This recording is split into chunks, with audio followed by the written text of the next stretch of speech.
আসসালামু আলাইকুম রহমতুল্লাহি বারাকাতুহু। সম্মানিত মুসলমান ভাইয়েরা, আশা করি সকলে ভালো আছেন। আল্লামা মামুনুল হক সাহেব অত্যন্ত গুরুত্বপূর্ণ একটি আলোচনা করেছেন।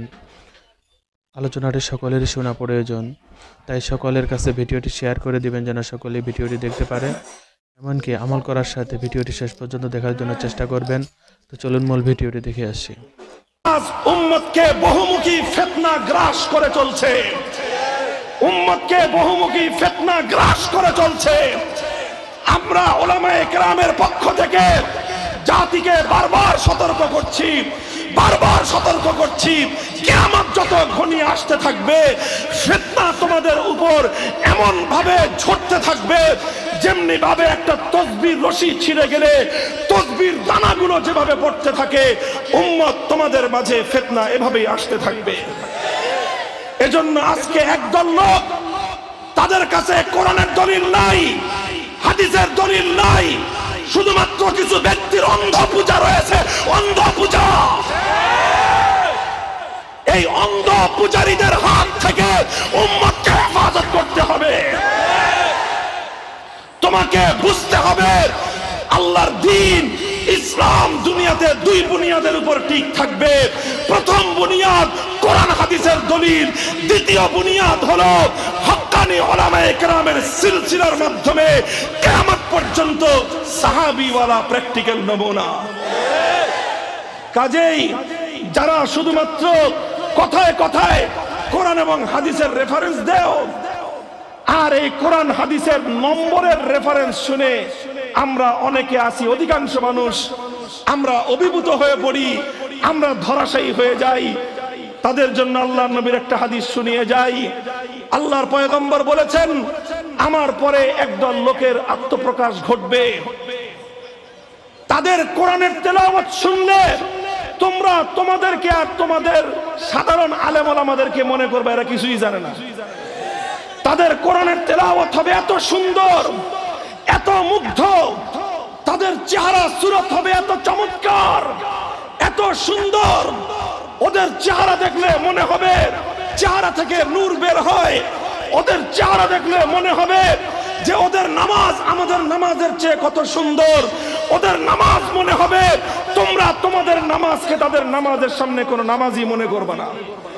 বুখারী শরীফের হাদিস, তুহাক্কিরুনা সালাতাকুম বিসালাতিহিম, তোমরা তাদের নামাজ দেখলে মনে করবা তোমাদের নামাজ তো হয়ই না।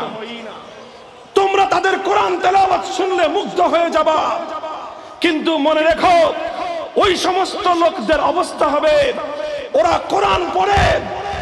কোরআন পড়ে কিন্তু লা ইউজাবিজু হানাজিরাহুম, তাদের কোরআন তাদের কণ্ঠস্বর থেকে আসে, তাদের কোরআনের তেলাওয়াত তাদের হৃদয় থেকে আসে না।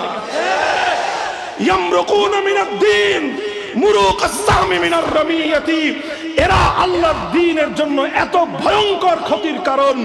কোরআন তেলাওয়াত করে করে মানুষকে বিভ্রান্ত করে, এরা আল্লাহর দ্বীনের জন্য এমন ক্ষতি কারণ, যেমন একটা শিকারী একটা হরিণকে, একটা খরগোশকে যদি তীর নিক্ষেপ করা হয়, সেই তীরটা হরিণের পেটের ভিতর দিয়ে ঢুকে আরেক দিক দিয়ে বের হয়ে গেল, ওই হরিণটা যেমন ক্ষতিগ্রস্ত হয়ে গেল, এই সকল কোরআনওয়ালা মানুষগুলো আল্লাহর দ্বীনকে এক দিক থেকে ছুরি মেরে আরেক দিক থেকে বের করে দিবে।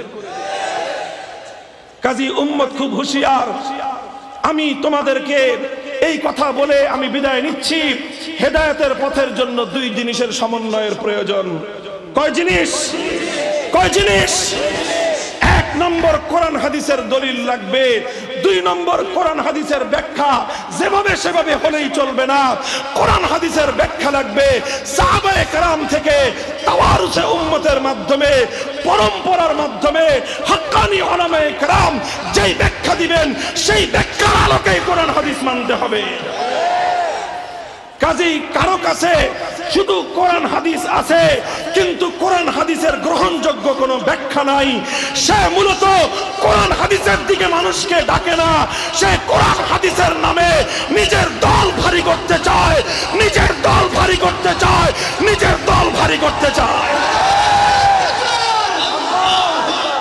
আরেক দল মানুষ আছে যাদের কাছে কোরআন হাদিস নাই, কোরআনের দলিল নাই, হাদিসের দলিল নাই, বলবে আমাদের আমির সাহেব অনেক বড় মানুষ, কোরআনের দলিল নাই, হাদিসের দলিল নাই, বলবে আমাদের শায়েখ অনেক শিক্ষিত মানুষ, কোরআনের দলিল নাই, হাদিসের দলিল নাই, বলবে আমাদের পীর অনেক বড় বুজুর্গ মানুষ, কোরআনের দলিল নাই, হাদিসের দলিল নাই, বলবে আমাদের মাজার অনেক গরম। এই সব ভণ্ডের দল। কোরআন হাদিসের দলিলের বাইরে যত মাজার আছে সব মাজার ভেঙ্গে গুড়িয়ে দাও। কোরআন হাদিসের বাইরে যত পীরের খানকা আছে সব পীরের খানকা আগুন দিয়ে জ্বালিয়ে দাও। কোরআন হাদিসের সত্যিকার দলিলের বাইরে শায়েখ নামে যত ভণ্ড আছে সব ভণ্ডের আস্তানা গুড়িয়ে দাও।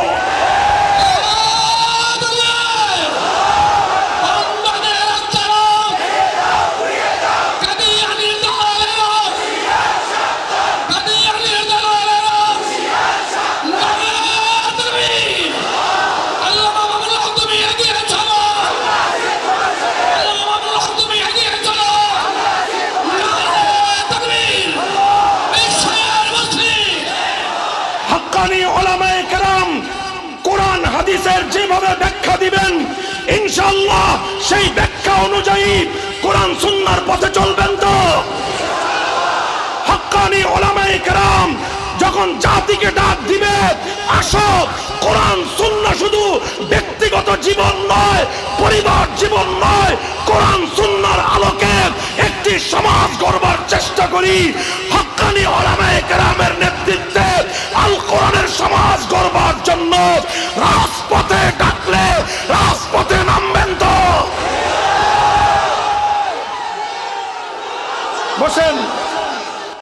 ভিডিওটি ভালো লাগলে ভিডিওটিতে একটি লাইক দিয়ে চ্যানেলটিকে সাবস্ক্রাইব করে আমাদের পাশে থাকবেন। আসসালামু আলাইকুম ওয়া রাহমাতুল্লাহি ওয়া বারাকাতুহু।